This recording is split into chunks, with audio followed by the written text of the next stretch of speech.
Welcome to this video guide on how to use the similarity report in Feedback Studio. Now, grading an assignment begins with Moodle.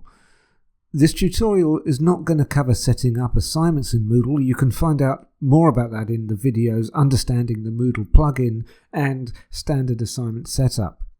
However, because Moodle is the gateway through which you'll access your assignment, it makes sense to start here. To view the similarity report for an assignment, you first need to go to the assignment itself, which you can see in the content areas of your Moodle course. In the assignment, you'll see a page which is divided into two parts. The top part of the page shows you information about the assignment itself, the title, start date, due date, post date, and so on. These sections will have been set up when the assignment was originally created. And again, you can find more about these in the videos Understanding the Moodle plugin and Standard Assignment Setup. The bit we're interested in, though, is in the lower half of the page. Here, you can find information about the assignments that have actually been submitted.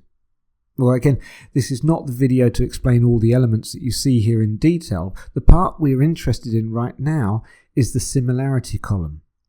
Here, you can see the overall percentage similarity. Now, this figure represents the percentage of the essay that's been identified by Turnitin as matching other sources. Of course, that's not the whole story, and to understand this figure better, we need to look at the similarity report in more detail. But at this point, it might be worth mentioning UEL's policies on academic misconduct, which can be found in Part 8 of the Manual of General Regulations. Now, this is important because the similarity report is what you're using as a guide for following the correct procedures for identifying academic misconduct. I guess the important thing to note here, though, is that most of the time you as the marker don't have to determine for yourself whether there is academic misconduct or not, whether the plagiary appears as plain as the nose on your face or it's just a few words long. Your only job as an assessor is to forward scripts to your module leader or your school responsible officer, and it's up to them to investigate and process the script for a determination. I don't know about you, but that makes me feel better. If I'm not sure about a script, that's fine, because it's not my job to be sure. My job's just to flag up things that look like they need to be investigated. In order to make the best decisions, though, in terms of referring work to the responsible officer, then you need to understand how to interpret the similarity report. So, we're going to click on this essay to look at the report itself. Now, this brings us to the main Feedback Studio window, where we can see the essay itself and all the information relating to it. Now, there's nothing much going on right now, and that's because there's no active layers. There are two layers which you can place over the essay. One is for grading. This is represented here by these blue icons on the right. The other is for the similarity check, and these are represented by the red icons. You can see this little icon in grey with a picture of what looks to me like slices of processed cheese. Well, it might be cheese, it might be ham. Well, that's not the important thing. The important thing is that they're in layers, and that's the clue. These are the buttons to activate and deactivate the layers.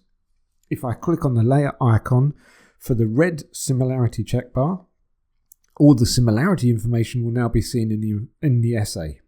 Any passages that the similarity check has identified will now show up highlighted in the essay itself. And we'll explore this feature in more detail in the video Tracing the Sources. For now, though, we're just going to take a quick look at what the buttons in the similarity toolbar can do for us. There are 4 buttons here. One for Match Overview, one for All Sources, a Filter and Settings, and finally one for Excluded Sources. The Match Overview button shows a broad overview of the similarity report. The percentage number that we saw in Moodle is here again, both in the button itself, which provides a handy at a glance function, and in the hard-to-miss big red percentage at the top of this panel. But again, and this is the most important thing, although the similarity percentage is showing as 15%, when we look at the breakdown of sources, we can see exactly how much of this has come from which sources. In this list, for example, we can see that most of the sources have highlighted less than a 1% match. I can click on any of these sources and Feedback Studio will take me directly to the location of the offending passage. In this instance, what has been highlighted is a block quote.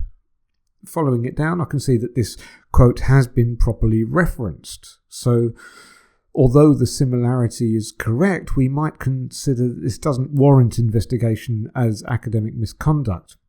We look in more detail at what to do when a highlighted similarity is not the consequence of an academic misconduct in the video when the source is not plagiary. In the first button, the sources are grouped in terms of the size of the passage. This second button groups everything in terms of the sources that they come from. In this instance, 5% of the essay has been matched with the website Booksnow1. If I click on this source, again Feedback Studio will take me straight to the passage in the essay. From here though, I can use these arrow buttons here to flick between all the different sources throughout the essay that have been linked to this same source. This third button here shows us the filtering options for Feedback Studio. Now, whether you need these filters or not will largely depend on how the assignment's been set up, and we cover more about that in Feedback Studio assignments in the video. What was I saying? Yes, and we cover more about that in the videos on understanding the Moodle plugin. For now, though, if we were to select exclude quotes, then Feedback Studio will ignore anything in quotation marks. If we select exclude bibliography, then unsurprisingly Feedback Studio will ignore exact matches with bibliographic entries. If we now select apply changes, we can see that the similarity percentage has immediately been halved, which might make our life easier. Now this final button brings up an empty panel, and it's empty because we've not excluded any sources yet. And this isn't the video where we explain how to do that. That's covered in excluding sources when the source is not plagiary. There is one last thing to show you though, and that's this little button. Here we go, this little grey toolbar at the bottom. This button here is the download button, from where you can download a PDF version of the essay with the similarity report. Clicking on the button gives you three options: either the Feedback Studio version with the similarity report and any feedback, or the original proof of submission, or the original submitted document. Clicking on Current View will download a version which looks like this. As you can see as you scroll through, the highlighted passages are all there and easily visible, and if you scroll right to the bottom of the document you can see the similarity report itself in glaring Technicolor for the delight of all who care to read it. So that's it. Hopefully now you understand how to view the similarity report and what each of the bits of the report do. In other videos, we'll go into more detail about how to look up specific sources and exclude those that don't need to be there. And if you don't already know how to do these things, then it might be worth giving those videos a look as well.